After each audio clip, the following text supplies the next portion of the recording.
The air conditioner broke last week while I was out of town, and my wife had to call an emergency technician in the middle of the night.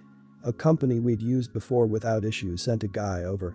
He fixed the air conditioner no problem, but once he'd left I woke up to a million missed texts and calls from my wife, who was hysterical. Apparently, within minutes of showing up, he made comments about her body and other suggestive statements. She made it clear she wasn't interested without being outright rude because she didn't want him to get mad and leave without fixing the air conditioner. The tech kept trying to put moves on her, then after he'd fixed the air conditioner, he didn't leave right away, trying to feed her some lines about how she seemed to be home alone and he could spend the night to make sure she was safe. Eventually, he realized he was driving down a dead end and left, but the whole thing just really freaked her out, having some guy in the house who didn't leave when asked and everything. I was pissed to hear about all this, and she was shaken up by the incident, so we left a review on their Google and Yelp pages saying what had happened.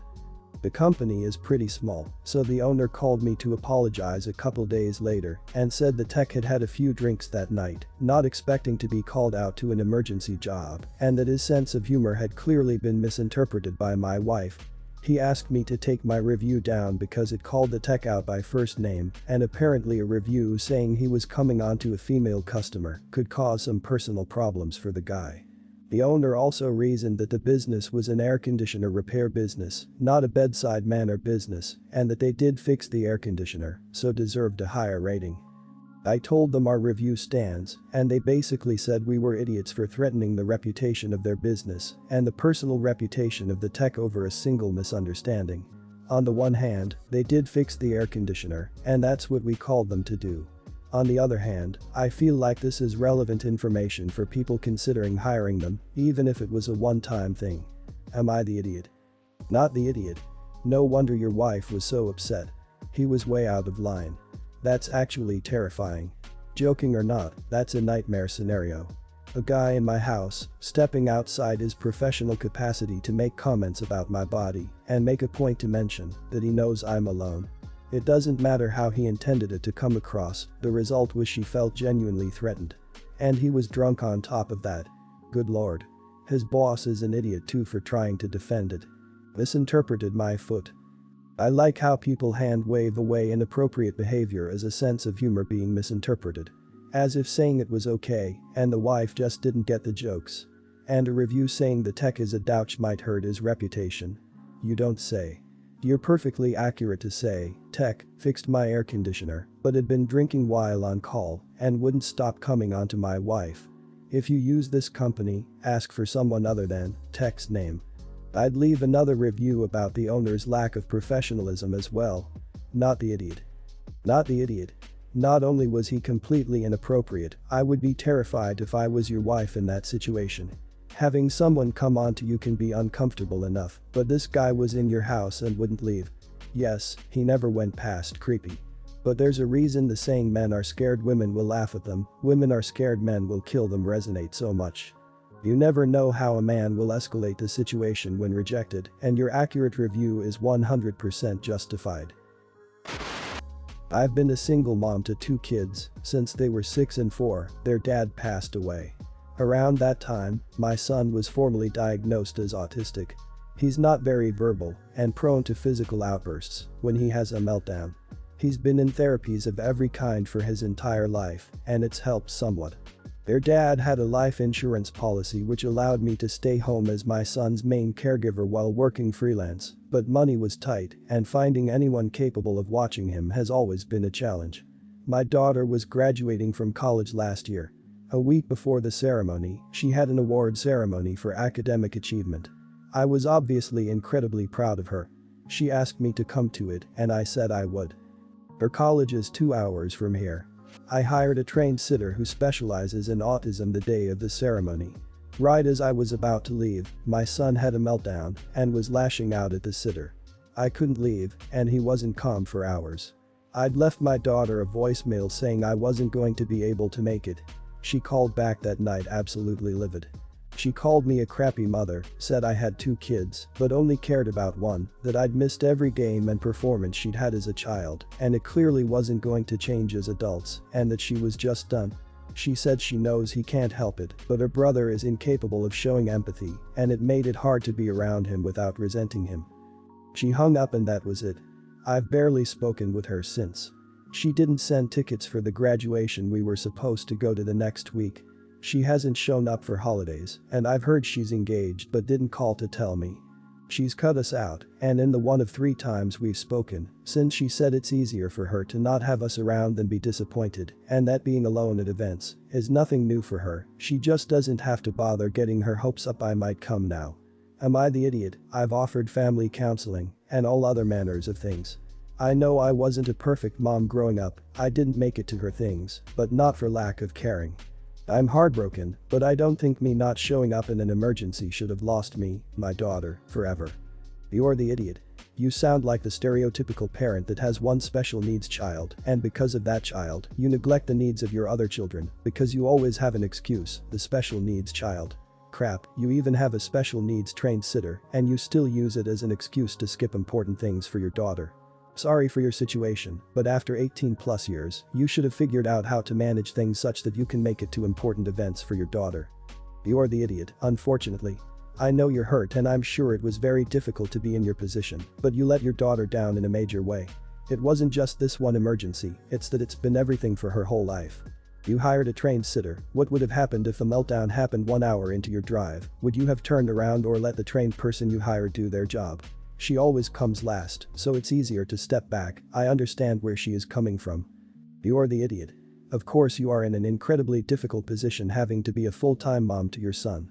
But you have had many years to get it together, and you have failed. Is your son still in school or an adult day program? What is your long-term plan for his care? Clearly not his sister. Your daughter is an adult now and is choosing the relationship she wants to have with you based on her experience so far. She has every right to choose to be low contact with you since she views the family dynamics much differently than you. This happened a couple of days before Christmas. My sister, her 3 kids, 4, 6, 8, and I were all staying at my parents' house for the holidays. I have a 1TB iPad Pro, the largest screen model that I use for my job. I do digital commissions, design band posters, design flyers to make money on the side as I'm in college. I saved up for a year to buy this iPad. It was an investment in my hobby. I left the iPad plugged up in my father's study, where I was working on some projects the night before. I got up in the morning to find the thing shattered in the living room. My sister nonchalantly apologized and said, "Oh sorry, the kids broke your screen. Dad says he has a new one he'll give you to replace it." She didn't even bother to wake me up when she saw that they were broken. I asked her why she wasn't watching her freaking kids and how they got my iPad from my father's study. She said that she gave it to them so they could watch YouTube. I obviously started yelling at her and asked her how she could be too obtuse as to let her kids play with my stuff without asking. She called me selfish. They're my niece and nephews and I should want to share with them. What the hell? My dad tried to give me an iPad Air and tell me that it was the same thing. I told him it was unacceptable and I wanted my iPad replaced immediately. He said he didn't have the money, so I went to my sister and demanded the money. She tried to ask if she could make payments as the cost would wipe out her savings, and I said no way. I wanted the full cost of the iPad, the pencil, and the $250 that I'm going to miss out on because I couldn't finish the project I was working on. It would be around $2,200. She tried to call me heartless and told me to think of my niece and nephew. I told her to go back herself. If she was a better mother she'd have more than $2,000 saved up when she has 3 kids. My parents think I'm overreacting, but I don't. She is trying to avoid me and not speak to me, and I told her that I would be suing her then for the full cost of my iPad and lost wages. She's acting like a total idiot and crying on social media about how her heartless brother is trying to sue her and break her and her children over an honest mistake. I've gotten calls from several family members calling me a bad brother and asking me to reconsider. I can't believe this is happening. Would I be the idiot for suing my poor broke sister because she can't watch her freaking kids? Not the idiot. I'd almost say everyone screws because your comments to her were kinda crappy, but what kind of entitled person takes someone's work equipment, gives it to her little kids as a toy, then gets mad when you won't accept a used device that's 1 out of 10, as good as the one she should never have had in the first place? If she'd apologized I'd say not to sue her, but she didn't and is acting furious that not everything is free for her precious babies to destroy. You know what, everyone's the idiot here.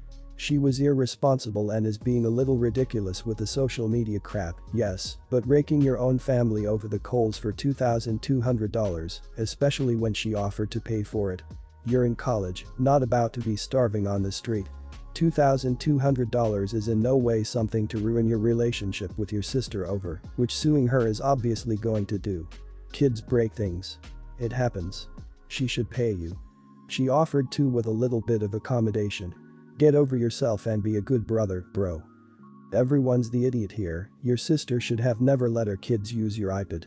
I will agree with you there, and while I think you should be reimbursed for your iPad, you are definitely going about it the wrong way.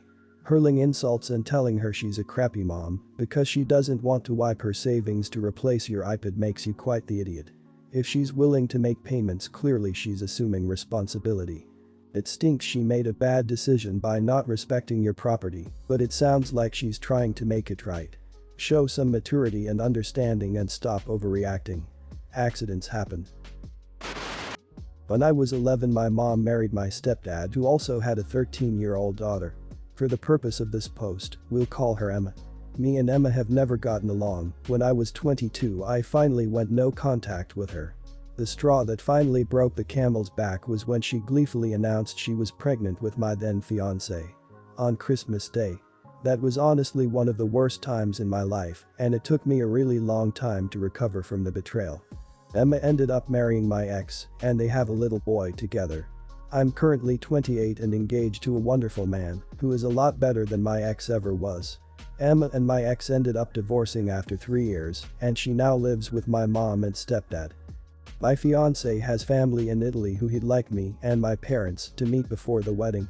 The original plan was to go this summer, but obviously, with COVID, our plans got put on hold.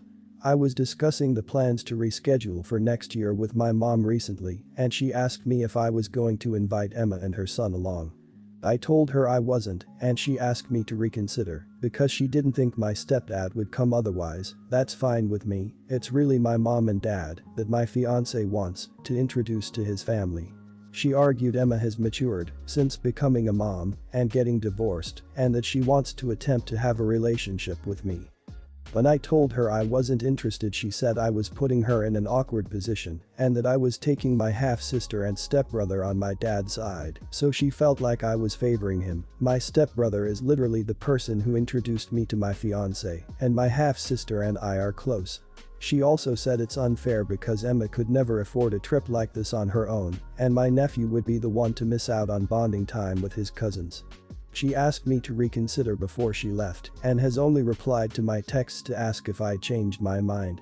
I'm starting to feel guilty because I know mine and Emma's dislike for one another has put a massive strain on my mom's marriage, and it's not fair to her.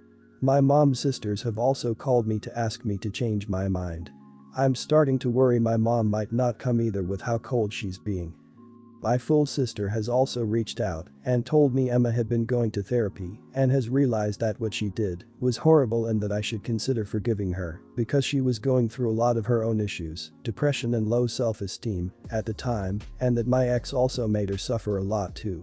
Realistically, if she came on the trip, I could just avoid her the entire time, but I also don't know if she has changed or if she'll start up her old tricks again. My fiancé is also the one paying for the trip, and I selfishly don't want him to pay for her. Am I the idiot? Not the idiot. If she's changed that much, why hasn't she reached out to you herself? If you choose to build a relationship with her, then that can be done at home. She doesn't need a holiday paid for to do that. If your mum puts you in an awkward situation and won't choose to come along, then I'd just leave her behind. Apart from it being totally understandable why you don't want her there, I'm also shocked at the sense of entitlement from you. Mother regards getting your fiancé to pay for her and her son to go because they couldn't afford it themselves. Not the idiot. This trip is not about Emma's wants or what would make your mum's life easier. This is you and your fiancé's trip where the focus is on you two. I am not a forgiving person. I haven't spoken to my sister in years, and her transgressions would be considered minor to what Emma has put you through. So I am in no way advocating that you bring her back into your life. However, if you decided that you did want Emma back in your life, a first step would be a coffee date, not an all-expenses-paid trip to Italy, where she can tarnish more of your memories. Do not ruin what should be a magical time for you and your fiancé. Trust your gut. Not the idiot. It's unfortunate that your mom feels stuck in the middle, but some things are unforgivable.